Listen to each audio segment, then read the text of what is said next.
Had shock retirements, a late withdrawal in the lead up to today's England squad announcement, but Sarina Wiegman has named the 23 Lionesses, hoping to create yet more history at the Euros, this time in Switzerland. Let's get straight to it then. St George's Park, the destination. Anton there, and he's got the headlines. Who's in, who's out, who's raising your eyebrows? Yeah, we now know the 23 players that will be representing England at Euro 2025. The headline, Lauren James is named in the England squad despite being out for the last 2 months with a hamstring problem. The other name that has stand out from this list is Michelle Aguimang, the teenage sensation who's been impressing on loan at Brighton this season. She makes the final 23 despite only having an international career lasting around 15 minutes. We'll go through the squad in full, shall we? We'll start with the goalkeepers. Hannah Hampton is England's new undisputed #1 in the absence of Mary Earps, of course. Kiara Keating and Anna Morehouse will be her backups. Between them, they have 0 international caps. In the defence, some familiar names. Lucy Bronze is there. Jess Carter is named. Niamh Charles. Alex Greenwood is there, who hopes to get her 100th England cap during the group stage. Maya Letitia, who is on the standby list for the World Cup in Australia, she's named, as is Esme Morgan. Captain Leah Williamson and Lotta Wubben-Moy makes the squad in the absence of Millie Bright. In the midfield, there are only 5 midfielders named in the squad. There's Grace Clinton, Jess Park, Georgia Stanway's in, despite only playing an hour's worth of football in 2025 after coming back from a knee injury. Ella Toone and, of course, Kira Walsh. And it's up front where all the headlines will be made because, of course, there is Michelle Aguimang, the Arsenal striker. Aggie Beever-Jones, who turns 22 the day before the final. Will she still be out there? Will England still be out there come then? Lauren Hemp, who's just come back from injury herself. Chloe Kelly, Beth Mead, of course, Lauren James and Alessia Russo. Those are the 23 players England have selected. We will hear what Sarina Wiegman says all about it and why she's picked those players when she speaks to us at about 2:30. Yeah, she's never late, as is Sue Smith, always on time, former England striker with us. I mean, could still be, hasn't retired yet. Sue. We're saying about eyebrows being raised. Lauren James, the big question mark for this one. She the big surprise for you that she's in?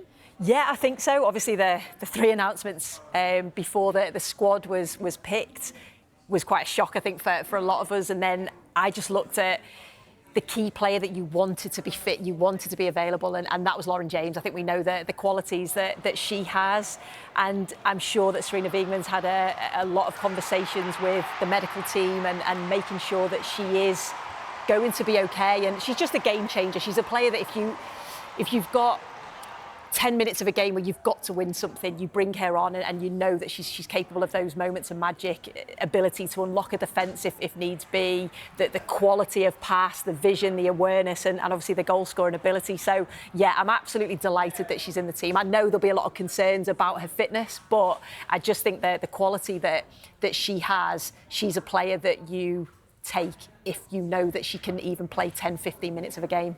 She goes. The question marks have been over this length of experience that's gone from the squad, the retirements that we've seen in the run-up to it. And yet there's no Nikita Parris in there who has that experience that maybe you think there. Michelle Aguimang comes in? Yeah, and do you know, again, you look through the squad and you look at the goalkeepers' little experience there. Yes, Hannah Hampton's been to tournaments before, but actually starting, you're losing Mary Earps, you're losing that experience, that sort of presence there. You go through the 3, you go through the other players that have retired even before this. So, yeah, I thought Nikita Parris may go as that player that's experienced a lot, that has the know-how and can maybe pass that on to some of the younger players within that team. But I actually... I quite like the fact... early on, you I see. know. I quite like the fact that she's taken Aguimang because I think she's unknown. So I think that there'll be other countries that will be thinking, who is this player that could potentially come on? We saw what she did against Belgium. Was it 40-odd seconds she came on and scored an absolute worldie? And that's the ability that she's got. So, again, if you need something different, she's a player that I'm sure can do that. So, yeah, I actually quite like the fact that she's gone with... she's not an unknown because she's obviously come on and she's done that and we know what she's capable of at the younger age groups as well. But I think there'll be a lot of teams that will think, yeah, OK, how are we going to stop this player? So, yeah, I quite like that. Yeah, we saw that the last World Cup with Lauren James going. Of course, yeah. And that often happens, doesn't it? Yeah. But it's a player being taken not just to make up the numbers, but we may see it at some stage in the tournament. We are used to Sarina Wiegman being fairly settled in the team that she runs through. What about the balance in maybe one less in midfield? Yeah. Leah Williamson could slot in.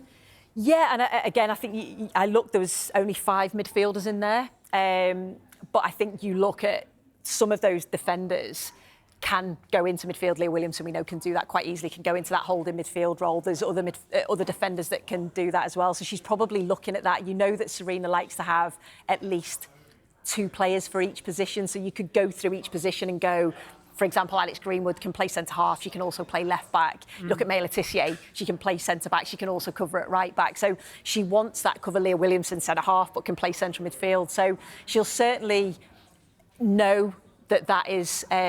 what she would want within a squad. I'm sure it's took her a lot of time to try and get down to this 23 because there has been quite a lot of competition for places, injuries and players maybe in form, players out of form, players coming back. So, yeah, I think she's got quite a balanced squad when you look at that, even though you say, well, 5 midfielders, is that enough? Is there enough cover?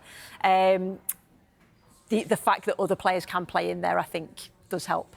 Last bit on this, because we are going to get more in depth into the squad. But again, the question is, should you have made that decision over Mary Epp saying she wouldn't be the number 1? Should you have maybe kept Fran Kirby about in case there's an injury during the Jamaica friendly? All these other... Yeah. Sarina Wiegman's very blunt, isn't she? She's very upfront in her decisions. She makes them quick, one and done. Yeah. Right decisions?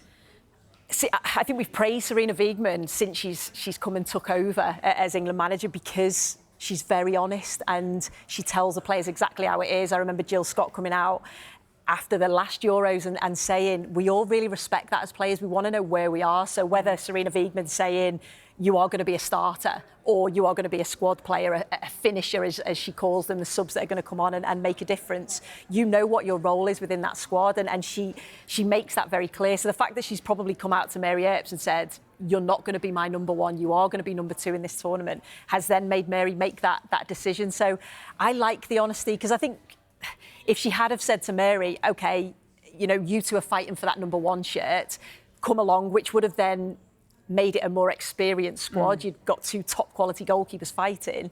But then what's the atmosphere like? What's the environment like? We know that she wants the environment to be really super positive. That's one of the reasons why they went and won the Euros last time out, because of that, because they're competitive, but it's a good atmosphere. They're very together. So you don't want to have that, I suppose, I don't know the right word for it, but I just feel that her making that decision, being very honest, will help the squad in the long run. I'm just checking her CV, European champions. I mean, she's done it, World Cup finalists. She's been there and done it. So she knows what she's doing. We'll hear from Sarina Wiegman and get some of these answers in a bit. 2:30, we're expecting to hear from her. SSN Lionesses, if you want to get in touch, if you've got thoughts on this squad so far. Right, let's have a little look a bit deeper then. We mentioned Lauren James. We've seen what she can do. And the whole... Something can change in a minute with Lauren James. Yeah. The cheat code, whatever you want to call her, she can make stuff happen, which you're going to need later in the tournament. Yeah. So how do you play her? As in the position? Do you start her? Where do you go with her? I think if she was fit and she hadn't obviously had this injury, of course, she's a player that can start, and we know the qualities that she has. She can play in different positions, whether that's in the number 10, whether that's out wide, even in a false 9 if you needed her to play in that position. But she's certainly an impact off the bench. And I think because of the injury and because of the fact that she's just coming back, she needs minutes. She's not had any minutes yet. So you expect in that last friendly, she'll certainly play some part. The medical team will be, as much as they can, trying to build her up. But yeah, it will be an impact. And we know what impact she can have. And I just think to have her within the squad, I think gives the rest of the players a boost, and also a bit of a fear factor to the other sides that have got to face, and knowing that you've got a player of Lauren James's quality sat on the bench to come on and make that real difference. Well, it's everything that happened with Toon and Russo in the last Euros, wasn't it? That you've got them to come on and they'll give you a goal. Yeah, and that's what Sarina likes. She likes to play her set 11, and then change things, and whether that's changing things on 60 minutes, which she did in the Euros, wasn't it? It was, we knew that Russo and Toom were going to come on around that time.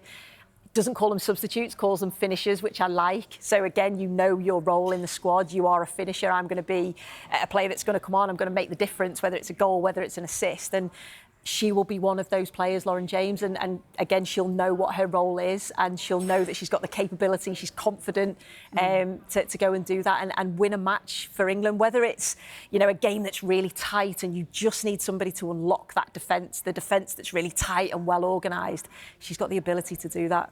And she's the arm around that you say to in that moment, go win us the game. She'll relish that. Yeah, she'll absolutely relish. She'll relish the pressure, the expectation, because now we know that England have that, don't they? They don't just turn up to tournaments. We now expect them to go and bring silverware, go and reach finals. And the players expect that, and the players want that, and they have that real sort of winning mentality, that real desire to go and do that. And she's another player that has that. You can see she will have been absolutely desperate to get herself back fit and available, and she'll want to make the difference. Take everything else out of the equation as an England fan. If you're sat at home watching this announcement, does that change your opinion on how well England do in this tournament? Yeah, it does, 100%. I think she's that good that, you know, there's a lot of players I think that we can go through, and I know we're going to go through them later on, but I think this was the one we were all looking at because of the three announced previously, because it's not what you want, is it? You don't want that disruption before a major tournament, three key players not being available for whatever reason. So then all eyes then turn to Lauren James, and everybody that I've spoken to was saying, I really hope that she's fit. I really hope that she's going to be in that squad. So, yeah, of course, she's a game changer. Do you feel like we're done talking about Earps and Bright and Fran Kirby not being in? Does this put it to bed now? I mean, it's some 218 caps between them. That's the experience. Yeah. I'm blaming you because you just brought it up again. I know, I'm sorry. I keep bringing it up, don't I? It's a loss. It is a loss. It's experience. It's leadership. They've been there. They've done it. They're all of them different circumstances. The Fran Kirby situation, I think if she'd have gone, I think she's come out and said that she probably would have retired after the tournament anyway because of the injuries and you know, illnesses and things that she's had to go through. She probably felt like this was her last tournament. But Fran Kirby on her day is another player like Lauren James, an absolute game changer, brilliant footballer. See her goals, her assists. Again, another player that can unlock her defence. And with that experience, I'd quite like to have seen her within that side, but that's her decision. And, you know, I think we all respect that. Millie Bright would have started, in my opinion, alongside Leah Williamson. I think they complement each other really well. Millie's your real strong, get stuck in, body on the line. Leah Williamson, very good on the ball, very calm, can break the lines with her passing. Captain for her club, captain for England, we've seen that as well. So you're missing that real leadership off the field, as well as the quality that she brings on the field, that she gives absolutely everything. So, of course, she's going to be a huge loss as well. And then Mary Earps, again, we spoke about her on a number of occasions, haven't we, where how good she is. Yes, she's lost the number one spot to Hannah Hampton. I think it was very close between the two of them. I think that probably the reason Hannah's just edged it is how good she is with the ball at her feet. The fact that she's both-footed, it can allow England to play the way that they want to play. So that's probably the only edge that she's got on Mary. But without a doubt, that's three top-quality players that you're missing, and experience probably. Got it off your chest now? It's all off my chest. I'm okay now. Okay, good.